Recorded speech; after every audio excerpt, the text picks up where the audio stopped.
ఒకవైపు Atlee movie shooting లోను, మరోవైపు Lokesh Kanagaraj movie pre production work లోను అల్లు అర్జున్ బిజీగా ఉన్నారు. లోకేష్ కనగరాజ్ డైరెక్ట్ చేసే మూవీకి సంబంధించి ఇంతవరకు షూటింగ్ అప్డేటే రాలేదు. కానీ బన్నీకి జోడీగా నటించే హీరోయిన్ ఎవరు అనేది ఇప్పుడు హాట్ టాపిక్ గా మారింది.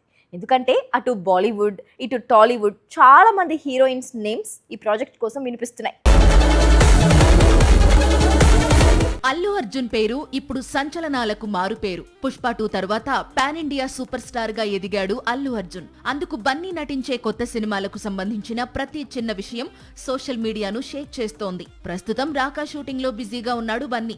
వచ్చే ఏడాది డిసెంబర్లో మూవీ రిలీజ్ అంటూ బాగా ప్రచారం సాగుతోంది. సినిమా విడుదల ఎప్పుడు అనేది ఆగస్టులో గ్లిమ్స్ రిలీజ్ చేసి చెబుతారని టాక్ వినిపిస్తోంది. ఇక లోకేష్ మూవీ షూటింగ్ ఈ పాటికే ప్రారంభం కావాలి. కాకపోతే ప్రీ ప్రొడక్షన్ వర్క్ కు కాస్త సమయం తీసుకుంటున్నాడు లోకేష్. ఇంతలో ఈ చిత్రంలో నటించే కథానాయిక ఎవరు అనేది ఇప్పుడు క్యూరియాసిటీని క్రియేట్ చేస్తోంది. ఎందుకంటే మొదట బాలీవుడ్ బ్యూటీ శ్రద్ధా కపూర్ పేరు వినిపించింది. ఆ తర్వాత పూజా హెగ్డే నేమ్ తెరపైకి వచ్చింది. ఇప్పుడు మాత్రం ఈ ప్రాజెక్ట్ లోకి బాలీవుడ్ నయా హార్ట్రోబ్ శార్వరి అడుగు పెట్టిందని తెలుస్తోంది.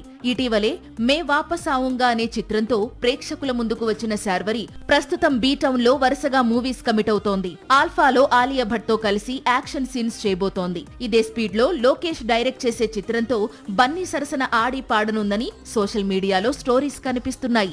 సాక్షి టీవీ ప్రసారాలను నిలిపివేయటం చట్టరీత్యా నేరం. సాక్షి టీవీ ప్రసారాల కోసం మీ స్థానిక కేబుల్ ఆపరేటర్ను వెంటనే సంప్రదించండి. DTH లో ఇంటర్నెట్ లో కూడా సాక్షి టీవీ ప్రసారాలను వీక్షించవచ్చు.